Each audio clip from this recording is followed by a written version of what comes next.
Panguva ine vanhu voya vachiimbresa, voya panguva ine vachipraisa the wife the vice president VP Kosano Chiwenga anonzi Mini Baloi panguva ine anoonekwa kunzi aiwa this lady aiwa panguva ine ndiye ari kupisa, aiwa ndiye ari kunyatso kuonekwa kunzi Chiwenga's success panguva ino aiwa vanhu vari kuuya vachinocredita kuna Mini Baloi vachiti aiwa she's the one who is responsible, ndiye ari kuita kuti VP General Constantino Chiwenga vanyanye kubvira vanyatso kupisa zvikananda. Don't forget to subscribe or like on the bell icon. Chipomusaro anoposta mapictures aiwa ane zuro aiwa pai commission wa the vehicles aiwa ku ZNA obudanyira chikolonel indoda abomini.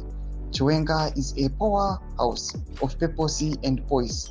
Her journey from Vilabusi to the upper echelons of Zimbabwe's military and civic life is nothing short of inspiring.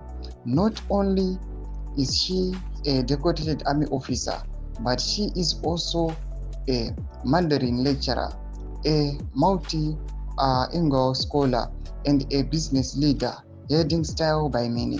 Her ability to balance national service with the entrepreneurial flair is a testament to her brilliance. Soldier rinosvika kure ndo masvika ari kuda panguva ino social media aiwa, especially yesterday people were praising her aiwa kwese kwese vachiti aiwa ava ndo vanonzi aiwa soldier rinosvika kure. Panguva ino papa muri kuona achisapota the vice president Constantino Chiwenga panguva ino, even ukaona ma-outfits anenge vachipfeka and everything, people they are just impressed aiwa naMini Baloi vachiti aiwa kungopinda kwakaita muupenyu waVP Constantino Chiwenga everything has changed.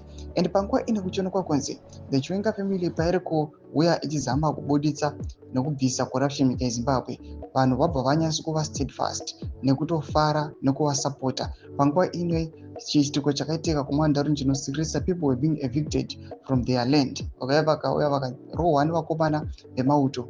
People they will come back kuna Chiwenga voti aiwa bvisai corruption, these are just corrupt individuals who are trying to evict people from their God-given land. And Chiwenga anogara achitaura achiti Zimbabwe will never collapse. Tuze mafunguro enyu poti kudii pamusoro pechiitiko ichi, pena comment section medu za mafunguro enyu. Subscribe or like, chat on the bell icon.